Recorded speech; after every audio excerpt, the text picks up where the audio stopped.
¿qué tal? Muy buen día tenga todo nuestro auditorio que el día de hoy nos acompaña desde Núcleo CTI y también desde Citnova Hidalgo a esta nueva sección de Coloquium. El día de hoy tenemos como invitado al doctor Jesús Alan Reyes Silva. Bienvenido, doctor. ¿Qué tal? Muy buenos días. Muy buen día a todos y pues antes de que comencemos invitamos a todo el auditorio a que interactúen con esta charla para que pueda llegar a más personas. Si gustan pueden dejar cualquier duda o comentario que tengan acerca de la presentación del doctor en la sección de comentarios de Facebook y de igual manera pues los invitamos a que compartan esta charla. De igual manera, antes de que comencemos vamos a hablar un poquito de la trayectoria de nuestro invitado del día de hoy. El doctor Alan es biólogo de formación egresado por la Universidad Autónoma del Estado de Hidalgo. Cuenta con la maestría en Ciencias en Biodiversidad y Conservación y de igual manera cuenta con un doctorado en Ciencias Ambientales por el área química. Los trabajos que ha realizado se han especializado en el ámbito de las plantas medicinales y su actividad antimicrobiana. Sus trabajos se han presentado en congresos nacionales e internacionales como la República Dominicana, España e Italia. Él es autor de artículos científicos y de divulgación, así como el editor del libro Flora Útil de Hidalgo, Avances en la documentación y evaluación de la actividad biológica. De igual manera, es autor de capítulos de libros como Actividad antibacteriana en eh, las plantas medicinales usadas en los CIDES de Tepeapulco, Hidalgo, y de igual manera, evaluación antibacteriana de extractos en plantas para tratar heridas en comunidades de la Sierra y Huasteca, Hidalgo. Ha dirigido trabajos de investigación relacionados a plantas medicinales con propiedades antibacterianas sobre Vibrio chloride. De igual manera, es asesor de alumnos de bachillerato en olimpiadas interinstitucionales, estatales y nacionales, obteniendo medallas de oro, plata y bronce a nivel nacional. Actualmente nuestro invitado es profesor de la Universidad Autónoma del Estado de Hidalgo en las licenciaturas de Biología, Geología Ambiental y de igual manera es profesor de la Escuela Preparatoria número 1 en donde se desarrolla también como consejero del Club de Biología. Y pues bueno, doctor, sin más por el momento, le cedemos los micrófonos. Gracias, muchas gracias. Pues muy buenos días a todos. Eh, Hoy vamos a hablar de un tema, pues la verdad, muy importante, prácticamente por todas estas problemáticas que hemos tenido en los últimos años, incluidos, pues por ejemplo, nuevas enfermedades, el calentamiento global, y pues esto tiene que ver mucho con un tema muy importante que es la biodiversidad. De hecho, esta plática habla sobre la biodiversidad y la salud humana principalmente.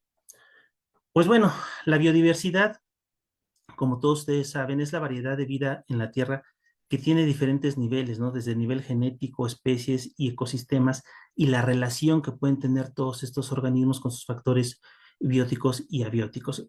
La biodiversidad es uno de los pilares muy importantes del planeta, ya que esta nos puede proporcionar pues buena salud, nos puede proporcionar bienestar, nos puede proporcionar, por ejemplo, plantas medicinales que pueden ser una alternativa a muchas de las problemáticas que nosotros podemos llegar a tener en un futuro.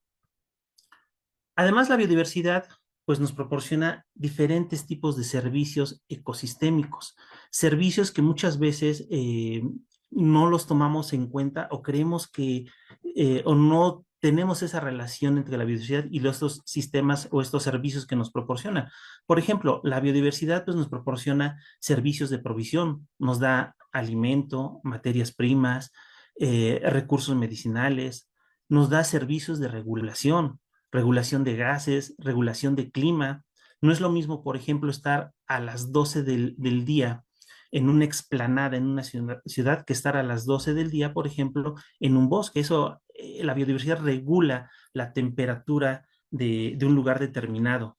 Nos da provisión de agua, tratamiento de desechos, también nos da servicios culturales como es la belleza escénica, la recreación, el simple hecho de estar nosotros en un lugar, en una reserva, por ejemplo, o en un bosque y estar viendo el paisaje, pues es un servicio cultural que nos proporciona la biodiversidad. Entonces, prácticamente la biodiversidad nos ayuda a darnos diferentes tipos de servicio que muchas veces nosotros o las personas no lo toman en cuenta, ¿no? Además, la biodiversidad es muy importante porque está relacionada con la salud humana. Por ejemplo, lo que estábamos mencionando, un ecosistema o un área bien conservada puede ayudarnos a prevenir enfermedades infecciosas. Puede ayudarnos también a mejorar la calidad de agua, ya que como se ha demostrado en muchos estudios, los bosques pueden ayudar a filtrar lo que es el agua. Nos ayuda a mejorar la calidad de aire, que existan menos tipos de contaminación o en su caso, que capturen dióxido de carbono. La biodiversidad pues nos proporciona también biodiversidad agrícola, diferentes tipos de alimentos que podemos encontrar en diferentes zonas. Pero algo muy importante y es el objetivo principal de esta plática es que la biodiversidad también nos puede ayudar a tener nuevos descubrimientos biomédicos basados principalmente en la medicina tradicional. Y como ustedes saben, pues México es un país que tiene una gran tradición en diferentes lugares. Tocando un poquito el tema, pues evidentemente lo que les decía, la biodiversidad es muy importante porque nos da servicios culturales, servicios de provisión, servicios de regulación y todo esto es bien importante porque eso hace mejorar la calidad de vida de las personas y de los lugares. Voy a hablar un poquito de algunos casos de estudios, por ejemplo, que se han realizado y se han publicado en diferentes tipos de revistas, en donde, en este caso particular, es un estudio en donde en unas costas, algunos pescadores se dieron cuenta de que empezaba a haber mucho incremento de bacterias que contaminaban el agua y que contaminaban también a los peces. Pero, ¿qué es lo que hacían estos pescadores? Bueno, por ejemplo, estos pescadores lo que hacían era quitar las plantas acuáticas para poder tener acceso a los peces y de repente veían que había un incremento de bacterias. Van a unos investigadores y se dan cuenta, pues que estas plantas soltaban unas sustancias químicas que inhibían el crecimiento, por ejemplo, de estas bacterias patógenas y hacían que el ecosistema estuviera mucho más equilibrado, que no hubiera bacterias patógenas y que hubiera una mayor salud en el ecosistema. Entonces, este es un ejemplo de muchos artículos que se han publicado de cómo la biodiversidad controla también la salud de nuestro ecosistema, la salud de algunas personas. Hay diferentes tipos de información, de artículos, de libros. Por ejemplo, este es un libro que ustedes lo pueden encontrar en internet que habla principalmente de cómo tu salud depende de la biodiversidad. Y voy a hablar en algunos casos, por ejemplo, de los mosquitos, ¿no? Los mosquitos, por ejemplo, son vectores que transmiten varias enfermedades y que se han ido expandiendo, ¿no? Por diferentes tipos de circunstancias. Unas de estas puede ser el calentamiento global. De hecho, muchos mosquitos pues, solamente se encontraban en zonas tropicales, ¿no? Y en el 2000, a principios del 2000 se detectan los primeros casos, por ejemplo, de dengue en la Ciudad de México, y esto es por el aumento de la temperatura, y eso hace que estos mosquitos pues tengan más amplios sus ecosistemas. Es bien importante porque está relacionado, por ejemplo, la presencia de estas enfermedades, de estos enfermedades como el Zika, el dengue, la malaria, con la deforestación. Y hay varios estudios también que se han realizado en donde se ha demostrado que, por ejemplo, la deforestación ayuda a que muchos mosquitos puedan permanecer. Así como desaparece mucha biodiversidad que nos puede ayudar, mucha biodiversidad que nos puede proporcionar alimento, hay estudios donde han encontrado que cuando hay esta deforestación, los mosquitos prevalecen. Especialmente este mosquito que está aquí en la imagen, que es Anopheles darling, que en el Amazonas hay una proliferación, entonces hay una deforestación y todavía los científicos no saben bien qué es lo que pasa, pero ese mosquito aumenta su población. Entonces, ¿qué estamos viendo aquí? Que es muy importante también conservar nuestra biodiversidad, porque si nosotros destruimos nuestra biodiversidad, esto puede ocasionar que exista la aparición de enfermedades o que se diseminen mucho más este tipo de enfermedades. Hay otro caso muy específico, por ejemplo, el virus del IPAP. Este virus del IPAP se dio principalmente por la pérdida de hábitat que tuvo este murciélago, pérdida de bosques, en donde estos murciélagos son murciélagos frugívoros, se alimentaban de algunas frutas específicas de su zona, de su ecosistema. Entonces empieza a haber una pérdida de biodiversidad, empieza a haber tala de árboles, Y estos murciélagos son atraídos por árboles de mango que se encuentran en el límite de granjas de algunos cerdos. Esto pasó en Malasia. Y este límite de granjas de cerdos hay árboles de mango y entonces los murciélagos se acercan donde están estos árboles y empiezan a alimentarse del mango, pero la saliva de estos murciélagos y el excremento de estos murciélagos llegan a caer en los lugares donde se alimentaban los cerdos. Y entonces, ¿qué pasó? Pues este virus brincó al cerdo y posteriormente, pues el cerdo de estas granjas tenía contacto con los seres humanos y esto ocasionó que apareciera esta enfermedad y se infectaran 257 personas, de las cuales murieron 105. Entonces, aquí también es otro ejemplo muy claro de cómo conservar nuestra biodiversidad ayuda a que no se diseminen diferentes tipos de enfermedades. Tenemos otro caso muy interesante, que es, por ejemplo, la aparición del VIH, ¿no? La aparición del VIH es un virus que afecta a más de 30 millones de personas y ha matado a más de 25 millones desde 1981. Y hay un montón de teorías urbanas que he escuchado a veces en salones o en la ciudad de cómo apareció este virus.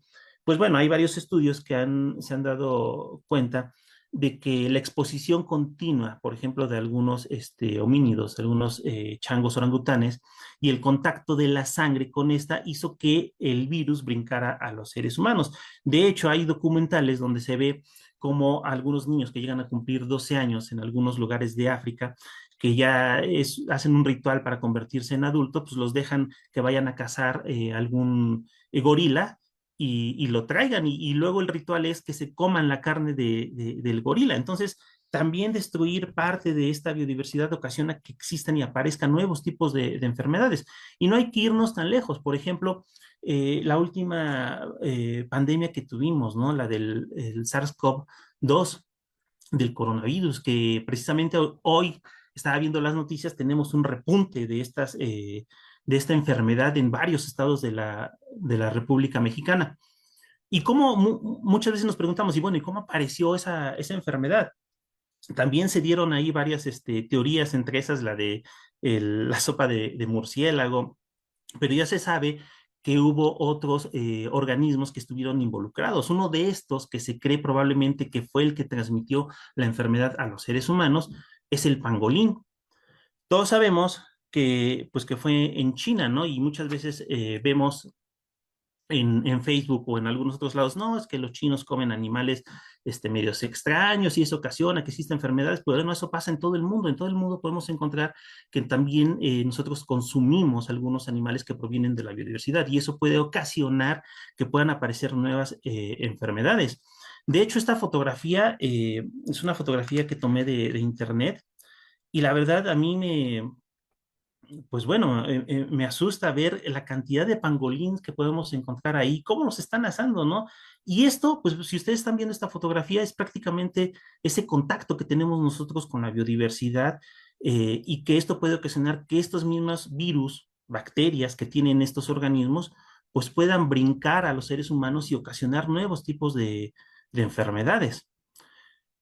Hay varios estudios, por ejemplo, este también es un artículo de una revista de Science que se llama Comiendo ecosistemas, ¿no? Y esta fotografía es muy interesante porque vemos una niña africana que lleva ahí una canasta con un montón de animales que se pueden ver ahí, algunos homínidos, y eso es lo que comen ellos prácticamente, ¿no? O sea, van y a veces cazan parte de su biodiversidad y el contacto de tenerlos con sangre, el contacto de alimentarse, ocasiona que puedan brincar nuevas enfermedades a los seres humanos. Entonces, por un lado tenemos que hay que cuidar la biodiversidad, hay que conocer, hay que respetar nuestros ecosistemas para también evitar la propagación de nuevas enfermedades. Pero por otro lado, también la biodiversidad nos puede ayudar al desarrollo de nuevos medicamentos. Hay un montón de estudios de casos de investigación médicos que también demuestra que así como nosotros podemos seguir la biodiversidad y pueden saltar nuevas enfermedades y ocasionar un montón de problemas, también existe la otra posibilidad de que si nosotros conocemos los compuestos que pueden llegar a tener algunos de los organismos que se encuentran en la biodiversidad, nos pueden ayudar a prevenir un montonal de enfermedades. ¿En qué se basa todo esto? Bueno, pues se basa principalmente en que pues los seres vivos existen relaciones interespecíficas y interespecíficas entre ellos mismos, o sea, quiere decir que hay contacto entre estas mismas especies, pero muchos de estos contactos tienen que ver también a nivel químico. Por ejemplo, ¿cuántas veces no hemos visto nosotros que andan caminando, hay hormiguitas y yo he visto a algunos niños que van siguiendo? ¿Y a dónde va? Y bueno, ¿cómo saben, por ejemplo, las hormigas que tienen que seguir tal caminito? ¿No? Pues porque las hormigas van soltando algunas sustancias químicas que se comunican entre ellas, ¿no?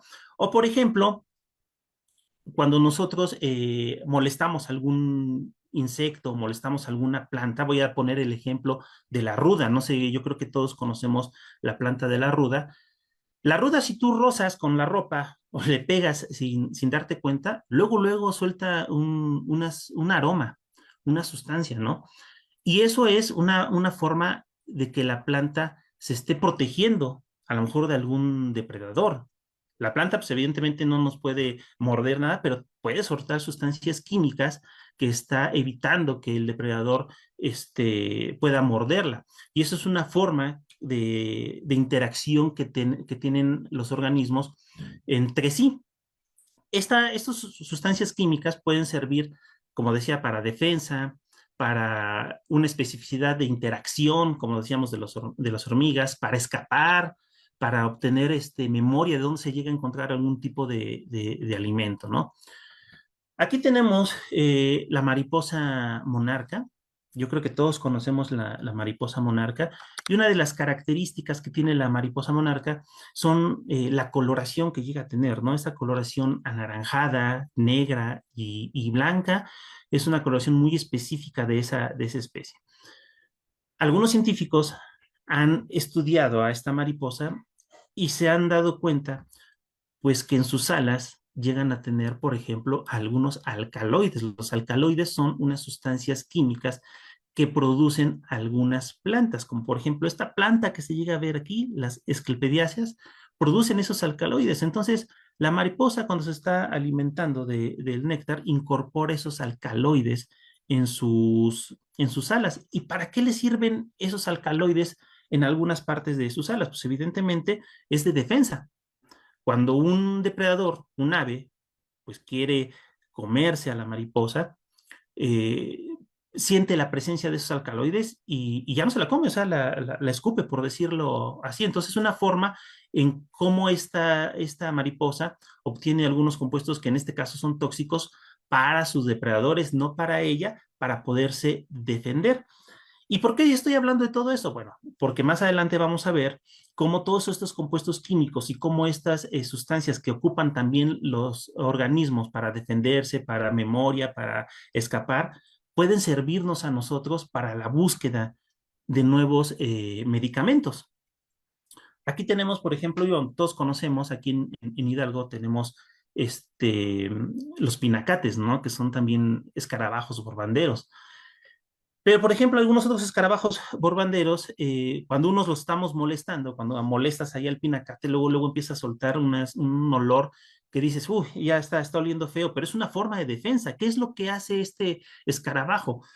Está soltando una sustancia que no le gustan a los vertebrados para poder escapar. Y mientras tú dices, huele feo, pues ya está corriendo el escarabajo.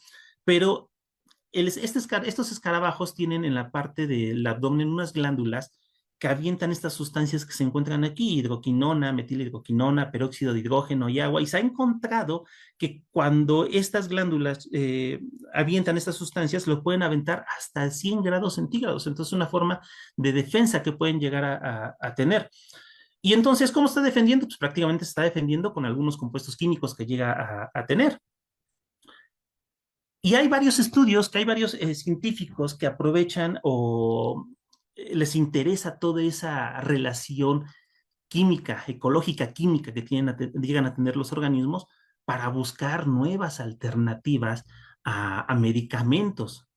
Por ejemplo, eh, los animales marinos, ahí este es un artículo, es una página de internet, dice, los animales marinos pueden salvar tu vida. ¿Y por qué? Bueno, porque se han encontrado montonal de compuestos químicos que estos organismos utilizan para defenderse, para tener interacción, que se han estudiado y se han incorporado a los nuevos medicamentos que utilizamos actualmente. Por ejemplo, este caracol que se ve ahí en la imagen, suelta una probóscide cuando se acerca un pez. Los peces se mueven rapidísimo, ¿no? Entonces se esconde y cuando un pez se va acercando, suelta la probóscide e inyecta una sustancia. Los científicos observaron eso y vieron que luego el pez pues dejaba de moverse. Cuando estudian cuál es la sustancia que este caracol inyecta al pez, se dan cuenta que es una sustancia muy interesante en donde después obtuvieron un nuevo medicamento, que es la ciconotida. La ciconotida es un medicamento que ayuda a las personas que tienen dolores, que ningún otro medicamento le puede quitar el dolor, a calmar este dolor y es un tipo de relajante. Apenas en el 2010, si no mal recuerdo, buscan este medicamento se saca al mercado. ¿Y de dónde proviene? Pues proviene principalmente de estas sustancias que llegan a tener los organismos. Entonces, con esto también es, como veíamos al principio, por una parte, perdemos biodiversidad y pueden aparecer nuevas enfermedades. Y por otro lado, también tenemos que conservar porque estos organismos utilizan compuestos químicos que pueden en un futuro salvar nuestras vidas o buscar alternativas para nuevos medicamentos. Esta es una lámina en donde se puede observar cómo algunos de estos animales han extraído algunas sustancias muy interesantes, ¿no? Por ejemplo, aquí tenemos, bueno, aquí está el caracol de la sustancia que le estaba mencionando, pero por ejemplo, algunas esponjas de mar se han obtenido algunas sustancias que actualmente ya se utilizan para algunas enfermedades. Por ejemplo, tenemos este esponja que es la tetia, que se obtuvo vidrabina y esta vidrabina es un antiviral principalmente para el herpes. Tenemos acá otra esponja de mar donde se obtuvo trevectidina y esta trevectidina es una sustancia anticancerígena. Entonces, con esto quiero que ustedes puedan ver cómo conocer nuestra biodiversidad, conservarla. Podemos también conservar todos esos compuestos químicos que pueden ayudarnos en algún futuro. Estos son algunos ejemplos más clásicos, ¿no? Donde ya se utilizan sustancias químicas que provienen de la biodiversidad. Por ejemplo, la amapola, pues de la amapola se obtiene lo que es la morfina. Tenemos el taxus, que se obtiene el compuesto químico que es el taxol, que es un compuesto anticancerígeno. Y precisamente esta planta la tenemos aquí en el estado de Hidalgo. Se encuentra esta planta en el estado de Hidalgo y tradicionalmente la gente lo utiliza para problemas de cáncer. Entonces, vean también, aquí ya estoy tocando otro punto muy importante, ¿cuál es el conocimiento tradicional que tiene la gente? Entonces aquí tenemos tres puntos muy importantes, ¿no? Lo que les mencionaba en un principio. Si no conservamos, podemos que surjan nuevos tipos de enfermedades. Por otro lado, la biodiversidad nos puede proporcionar nuevos tipos de medicamentos para enfermedades. Y por otro lado, tenemos ese conocimiento tradicional que tiene la gente, que es muy importante. Acuérdense que en México también somos ricos en ese conocimiento tradicional. Aquí tenemos otro ejemplo, ¿no? La aspirina, el ácido acetil salicílico, se obtiene de la corteza de este árbol. Y bueno, son algunos de estos ejemplos. De hecho, casi el 85% de los medicamentos que utilizamos actualmente provienen de la naturaleza. Aquí tenemos este Cantaranthus roseus, que se obtiene un alcaloide que es la biblastina, se utiliza específicamente para un tipo de cáncer que es el linfoma de Hodgkin, que alguna vez esa enfermedad fue fatal y era incurable. Y se obtuvo este compuesto, se aisló este compuesto de este alcaloide de esta planta y ahora se puede tratar esta enfermedad que hace mucho tiempo pues, era una enfermedad fatal. Por ejemplo, la influenza, pues cuando una persona tiene influenza, pues evidentemente se le da un medicamento, le dan el Tamiflu, y el Tamiflur pues tiene un activo que es el oseltamivir.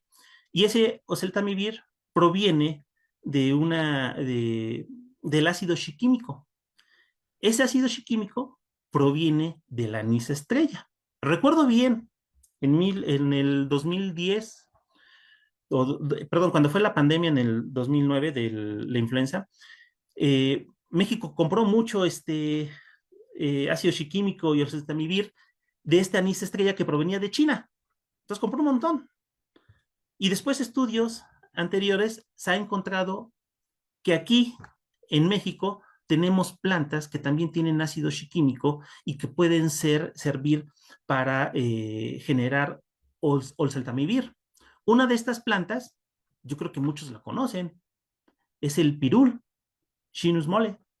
Esa planta se ha encontrado en algunos estudios que se han realizado aquí en la universidad de que tiene ácido shiquímico y puede servir para ayudar a las personas que tienen influenza. O, por ejemplo, también esta planta que se distribuye por tlanchinol, el liquidámbar.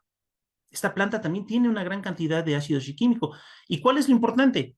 Pues bueno, si nosotros hacemos un estudio etnobotánico y vamos a preguntarle a la gente de algunos lugares para qué utilizan el pirulo, para qué utilizan el liquidámbar, nos van a decir, pues se utiliza cuando la persona también está enferma de la gripa, cuando tiene dolor de pecho, tos. ¿Y qué nos está proporcionando todo eso? Pues información bien importante de que evidentemente nos puede ayudar a prevenir este tipo de enfermedades, ¿no? Les voy a hablar un poquito de este artículo que me llegué a encontrar, que es bien interesante porque cuando estaba estudiando la maestría ya por Huejutla, yo iba a preguntar sobre algunas especies de plantas que se utilizan para tratar problemas respiratorios, problemas de estómago y de cáncer.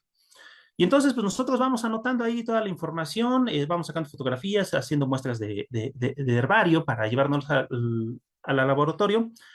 Y mucha gente nos decía, no, pues agarra un sopilote y hazlo en caldo. Bueno, en ese tiempo pues, nosotros nos dedicamos a puras plantas.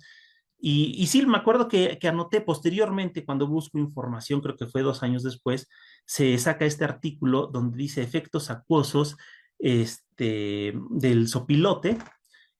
Y se dan cuenta, bueno, en este artículo lo estudian y se dan cuenta que efectivamente el extracto acuoso, podemos llamar así como caldo de sopilote, tiene una actividad anticancerígena. Se ocupa para el tratamiento de cáncer, lesiones infecciosas y quemaduras. ¿Y qué es lo que hicieron estos científicos? Pues evaluaron los extractos de esta ave y se dieron cuenta que tenía efectos citotóxicos sobre células eh, con tumores. Entonces vean cómo ese conocimiento tradicional nos puede ayudar también a conocer nuevos tipos de medicamentos, ¿no? Y hay un caso muy parecido también que encontré un artículo bien interesante en donde habla sobre los orines del camello que se utilizan allá en África y que también esos lo utilizan tradicionalmente y después se saca un artículo donde comprueban que evidentemente los orines del camello tienen propiedades anticancerígenas. Entonces, ¿qué quiero decir con todo eso, no? Pues que nosotros tenemos, y más aquí en el estado de Hidalgo también, una gran biodiversidad. Y esa biodiversidad nos puede ayudar al descubrimiento de nuevos medicamentos y de nuevos problemas que podemos llegar a tener en un futuro. Por ejemplo, la Organización Mundial de la Salud alerta de que no hay desarrollo de nuevos antibióticos, está estancado ese nuevo desarrollo de nuevos antibióticos y que hay un problema muy grande. ¿Cuál es ese problema muy grande? Pues las bacterias multiresistentes, que son resistentes a los antibióticos. Ya se ha detectado que hay bacterias que son resistentes a todos los antibióticos que actualmente utilizamos en el mundo. Y entonces es una problemática porque tenemos que estar buscando nuevas alternativas.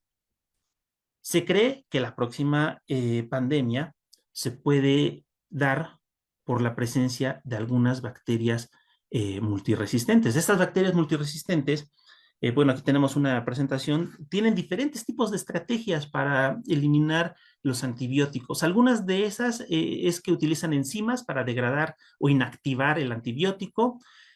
Algunas de estas es que en su membrana de las células tienen unas proteínas que se llaman bombas de flujo de multiresistencia, que lo que hacen es como una bombita, cuando entra el antibiótico, pues lo van sacando y lo van eliminando, ¿no? Entonces, las bacterias tienen un montón de estrategias para eliminar diferentes tipos de antibióticos. Y eso es lo difícil a veces con las bacterias, encontrar algún medicamento o algún antibiótico que pueda llegar a matarlas, ¿no? Pues bueno, por ejemplo, esta planta, Hipomoestans, que aquí en Hidalgo se le conoce como tlaxcapana o tumbabaqueros, es una planta bien interesante. Es una planta, por ejemplo, en donde las personas tradicionalmente utilizan esta planta para ponerlos en los nidos de las gallinas, en los gallineros, para quitarle algunos ectoparásitos. Me ha tocado ver algunos perros que andan en terrenos baldíos y se echan arriba de esa planta, pues es para quitarse algunos ectoparásitos, algunas pulgas. ¿Qué se ha encontrado, por ejemplo? Pues que esta planta tiene un glucósido cianogénico que es el estacin 6, que inhibe la bomba de flujo de multiresistencia de las bacterias. ¿Qué quiere decir eso? Pues, ven la diapositiva que les mostré la pasada, esa bombita donde las bacterias van sacando los antibióticos, pues esta planta tiene un compuesto químico que inhabilita esa bomba de flujo. ¿Y qué es lo que ocasiona? Pues que ahora sí el antibiótico, que a lo mejor el médico decía, bueno, pues la ampicilina ya no sirve, no te hace algún efecto, puede ocasionar que ahora la ampicilina tenga de nuevo un efecto en la bacteria. ¿Cómo podemos comprobar eso? Pues bueno, esto por ejemplo lo comprobamos en laboratorio, ¿no? Obtenemos algunos extractos de algunas de estas plantas, es una extracción continua, sacamos algunas concentraciones específicas de esta planta, ocupamos bacterias principalmente patógenas, en donde se hacen diferentes tipos de cultivos, pero primero probamos las bacterias a qué son sensibles, a qué tipo de antibióticos son sensibles. Y aquí tenemos una diapositiva, del lado izquierdo se puede ver eh, un antibiograma en donde se ve un cultivo de Staphylococcus aureus, y estos puntitos blancos que se llegan a ver, pues prácticamente son los antibióticos que se ponen. Este fue una bacteria que se aisló del río Tula, que aislamos en río Tula. ¿Y qué pasa? Pues esta bacteria, como ustedes pueden darse cuenta, pues ningún antibiótico le está ocasionando ningún tipo de inhibición. Y eso es una problemática porque el agua del río Tula se ocupa para riego de cultivos y está en contacto con personas. Entonces, hay bacterias que son ahí multiresistentes y que pueden pasar a diferentes tipos de poblaciones. Y si ningún antibiótico le está ocasionando nada, es un problema muy serio. Y del lado derecho tenemos un antibiograma en donde se le puso extracto de, de la planta que les mencionaba, de Hipomoea stans. ¿Qué se puede ver? Ahí está una rayita, ahí dice trimetopin sulfamethoxazol. Del lado izquierdo, por sí solo el trimetopin sulfamethoxazol no ocasiona una zona de inhibición. Y por el otro lado, cuando se agrega el extracto de la planta de Hipomoea stans, se puede observar claramente cómo se ve una zona de inhibición. ¿Qué quiere decir esto? Pues que esta planta está inhibiendo la bomba de flujo de resistencia de esta bacteria, y ahora sí el antibiótico puede llegar a tener un efecto. Antibióticos que ya actualmente dicen, bueno, pues que no tienen una eficacia porque evidentemente no mata a las bacterias. Este es otro, este es en Pseudomonas aeruginosa. Del lado izquierdo también vemos que solamente 2 antibióticos, ahí se puede observar la zona de inhibición, ocasionaron, pues mataron a la bacteria, por decirlo así, y los demás antibióticos no hicieron nada.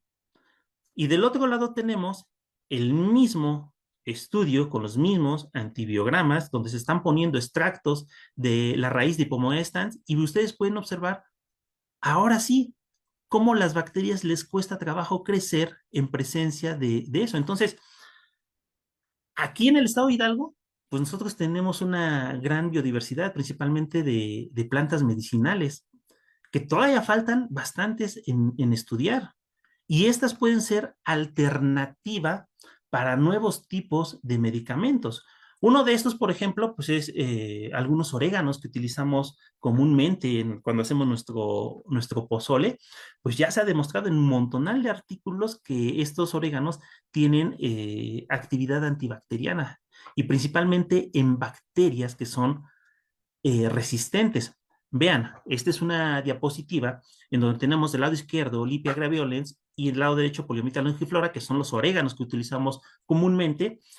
Y se ven ahí alrededor en estos antibiogramas unos papelitos que dice 50, 100, 200, 400, que son las concentraciones. En la parte de en medio, se puede observar un papelito que ahí impregnamos nosotros un antibiótico. Quiero que observen cómo el antibiótico, principalmente en esta bacteria, no está ocasionando ninguna zona de inhibición. Pero en la concentración de 1600, ahí se ve una zona como oscura, que no crecieron las bacterias. Y quiero que observen cómo la planta tiene mayor actividad que este medicamento, que la tetraciclina que se encuentra en la parte de ahí. Entonces, pues es bien importante. Esta es una diapositiva de algunas especies de plantas que hemos estudiado. Tenemos ahí Lipia graveolens, Sphaerosigis marifolia, Chrysactinia, Turnera, Sambucus nigra, Citrus y Poliomyxa longiflora.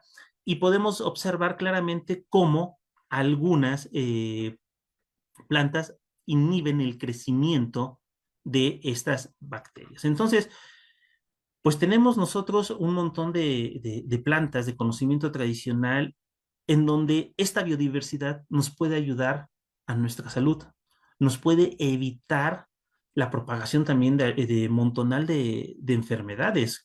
La OMS, les digo, está preocupada pues porque dicen que las bacterias multiresistentes pueden ocasionar la nueva pandemia, mientras que también aquí en el estado de Hidalgo, voy a hablar particularmente aquí del estado de Hidalgo, tenemos plantas que pueden ayudar a inhibir o a matar estas bacterias que pueden ser multiresistentes. Bueno, aquí están otras diapositivas de algunos compuestos que se han aislado de algunas plantas. Aquí tenemos, este es muy especial, Artemisa ludoviciana, que nosotros lo conocemos, o yo creo que mucha gente lo conoce aquí como estafiate. Y esta planta, pues bueno, voy a hablar un poquito de esta planta. Es una planta muy interesante porque una especie de esta planta que fue estudiada en China, una científica encontró una sustancia que por este compuesto químico ganó un premio Nobel. Lo voy a tratar un poquito más adelante, ¿no? Tenemos algunas otras como el árnica, ¿no? Que tiene también actividad antibacteriana, tiene varios compuestos químicos. Tenemos Chrysactinia mexicana, que también es una planta que tiene varios compuestos químicos y que se utiliza tradicionalmente para problemas infecciosos, ¿no? Vean, este es un artículo también de Rosmarinus officinalis, que es el romero, en donde encontraron efectos contra el SARS-CoV, contra el COVID. Entonces, pues bueno, ¿qué quiero dar a entender con esto? Pues que nosotros tenemos muchas posibilidades al estudiar nuestra biodiversidad para tener soluciones a muchas de las problemáticas. Aquí está lo que les mencionaba. Aquí está esta científica, Tu Yuyu, que es una científica china que ganó el premio Nobel de, de medicina. ¿Qué fue lo que hizo esta científica? Pues bueno, estaba tratando o estaba buscando en la medicina tradicional china alguna sustancia que tuviera propiedades contra la malaria. Estudió diferentes tipos de plantas y encontró en una planta una sustancia química que es la artemisina. Y esta sustancia química es una droga antimalárica que fue desarrollada en los años 70 y se deriva del ajenjo dulce. Y es un remedio natural en China, aísla el compuesto y efectivamente se dan cuenta y descubren que este compuesto químico puede ayudar a curar lo que es la malaria. Y ganó un premio Nobel. Y muchas veces nos sorprendemos, no, la científica china ganó un premio Nobel por descubrir un compuesto químico que se encuentra allá, mientras que aquí nosotros, por ejemplo, tenemos Artemisina ludoviciana. Y tradicionalmente, si tú vas y preguntas gente que utiliza plantas, te dice, las ramas de esta planta se hierven en agua, para el dolor de estómago, diarrea, empacho, vómito, riumas, nervios, contra la bilis, para desparasitar y quitar amibas, ¿no? Y entonces tenemos nosotros así una posibilidad grande, grande, grande de buscar un montón de compuestos químicos, probarlos para prevenir diferentes tipos de enfermedades.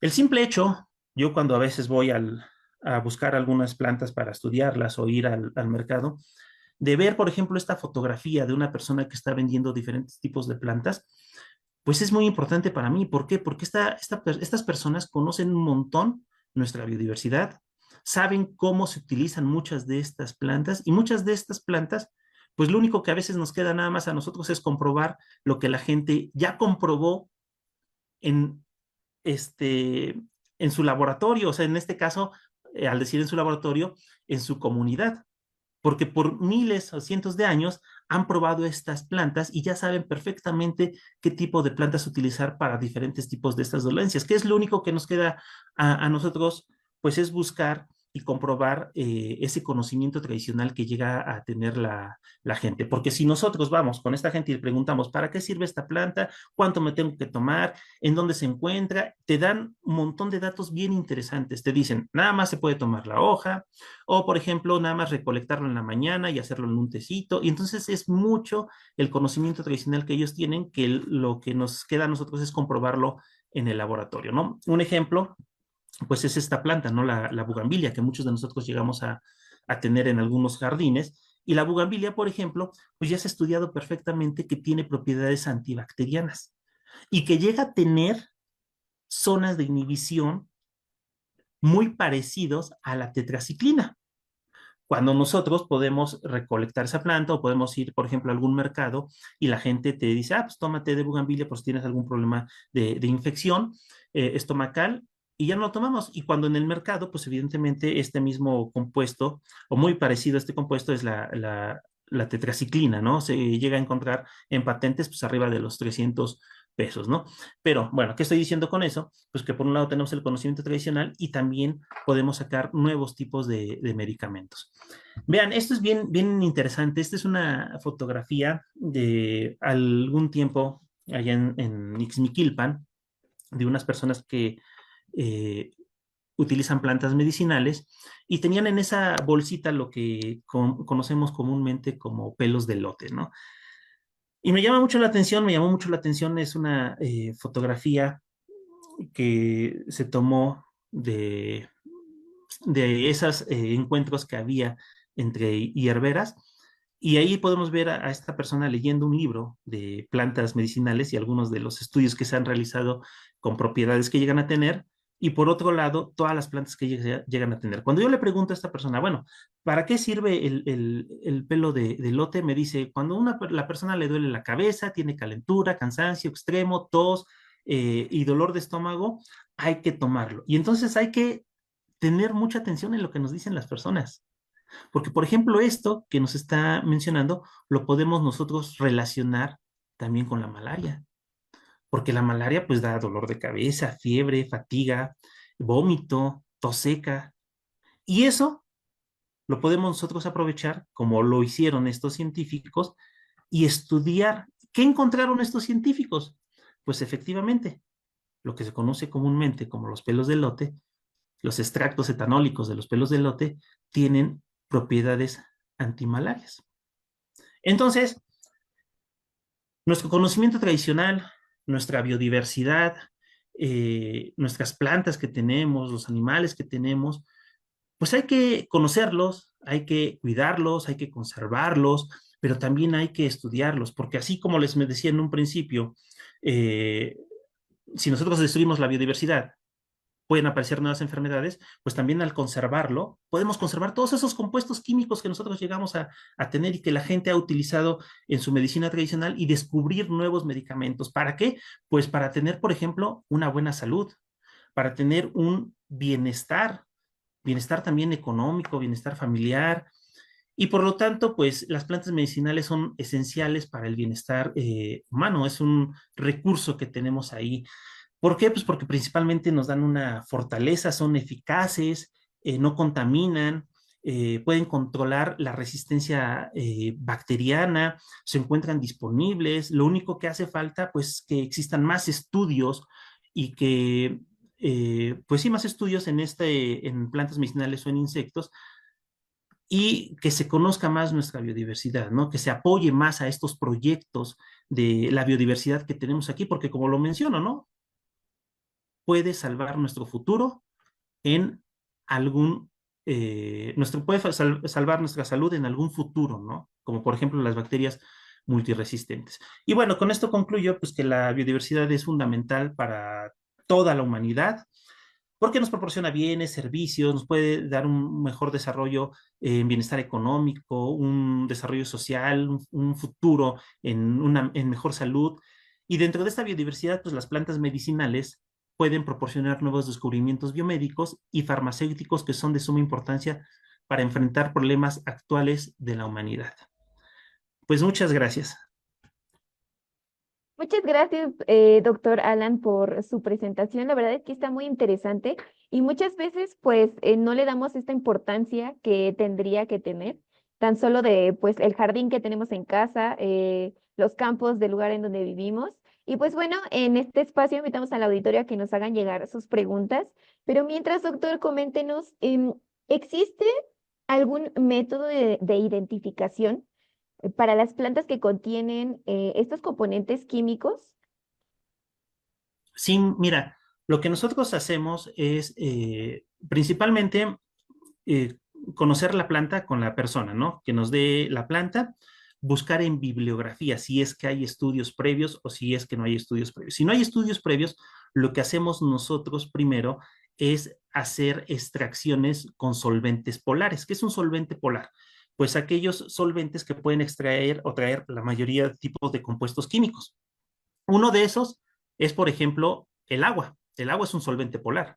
Entonces, el simple hecho de hacer un té, bueno, científicamente podemos decir un extracto acuoso, coloquialmente un té, pues es un compuesto acuoso que tiene un montón de compuestos químicos.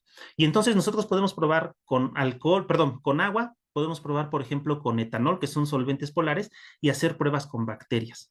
A lo mejor si no inhibe el crecimiento, podemos ir bajando la polaridad o con otros solventes. Puede ser acetato de etilo, cloroformo, hexano, y ya son sustancias que van a, perdón, solventes que van a extraer sustancias muy específicas. Ese es el primer paso que podemos hacer.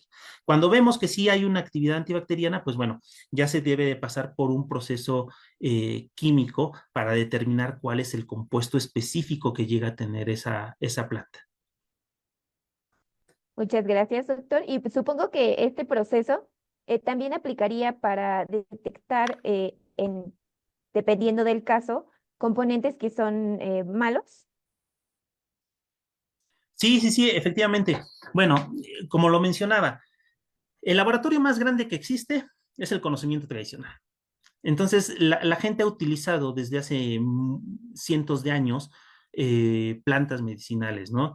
Y entonces ellas saben perfectamente bien la cantidad que uno debe de probar. Claro, yo estoy totalmente consciente que ahorita tenemos una problemática, ¿no? Ahorita estoy hablando de que la biodiversidad nos puede ayudar a combatir problemas de salud, pero por otro lado también tenemos, por ejemplo, los contaminantes, ¿no? Se ha encontrado también que hay contaminantes metales pesados que las plantas absorben. Entonces también hay un amplio gama de estudio que tenemos que realizar, ¿no?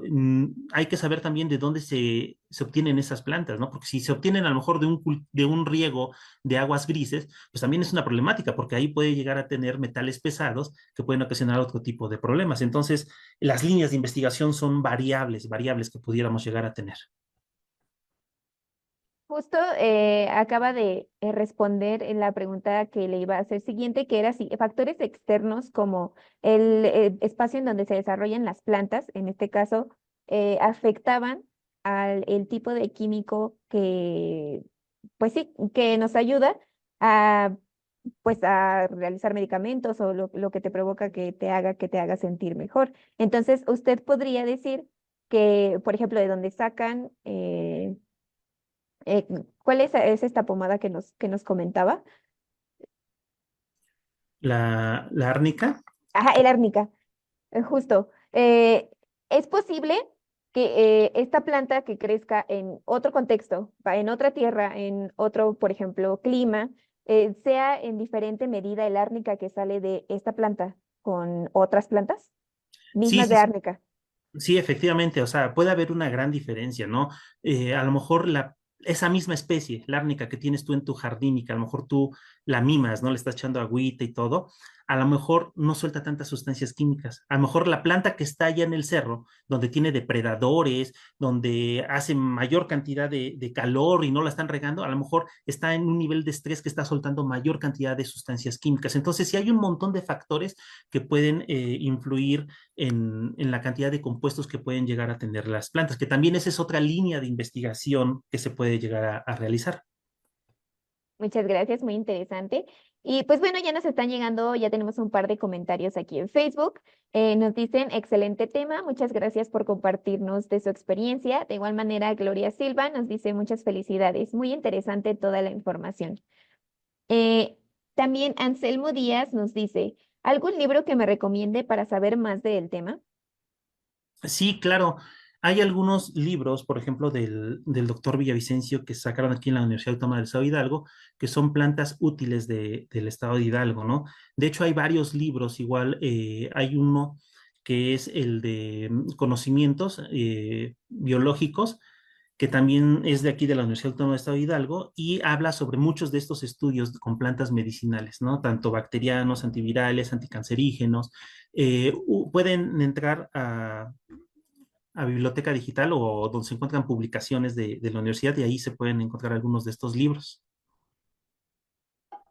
Bueno, doctor, muchísimas gracias. Y ya para cerrar, ¿qué consejo le da a las personas que nos están viendo para que ellas también les surja esta curiosidad de, como usted nos dijo, de estudiar la biodiversidad?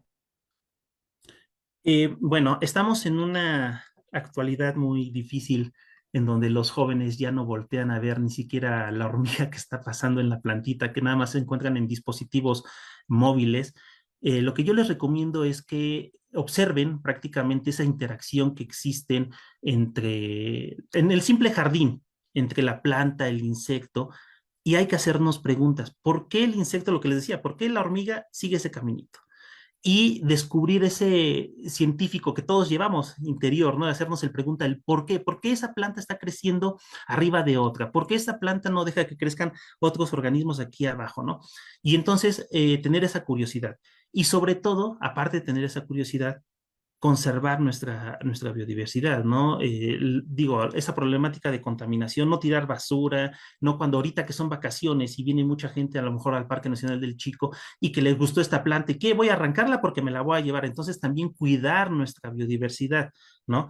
Y ahorita tenemos un montón de herramientas, así como les decía, que estamos con la pantalla del celular, pues también podemos, en vez de arrancarla, podemos tomar una fotografía de esa planta, la podemos buscar en internet y podemos conocer muchísimo más de esa planta, ¿no? ¿Cómo se llama? ¿En dónde crece? Si a lo mejor ya hay estudios previos sobre eso y eso va aumentando pues nuestro conocimiento, ¿no? No necesariamente tiene que ser uno científico, sino simplemente pues cuidar nuestra biodiversidad y conocerla. Así es, doctor. Y pues bueno, no sé si tenga algún otro comentario extra, algo más que le gustaría agregar. Eh, no, sería prácticamente todo. Muchas gracias. Bueno, doctor Alan, pues muchísimas gracias por presentarnos esta investigación, este tema en este espacio de coloquio promovido por Citnova. Y pues bueno, a todo el auditorio que nos estuvo acompañando, también les agradecemos mucho. Les recordamos que si no pudieron ver la charla completa, esta se queda guardada en los videos de Facebook de Núcleo CTI y también más tarde va a estar disponible en el canal de YouTube de Citnova Hidalgo para que puedan retomarla, para que también la puedan compartir porque pues este es un tema de interés común. Al final todos tenemos y todos interactuamos con la biodiversidad todo el tiempo. Entonces, pues, em, bueno, doctor, pues con esto llegamos al fin de este espacio. A nombre del doctor Francisco Patiño Cardona, quien es el director general de aquí de Citnova, le agradecemos mucho que nos haya presentado el tema en este espacio. Muchas gracias. Gracias.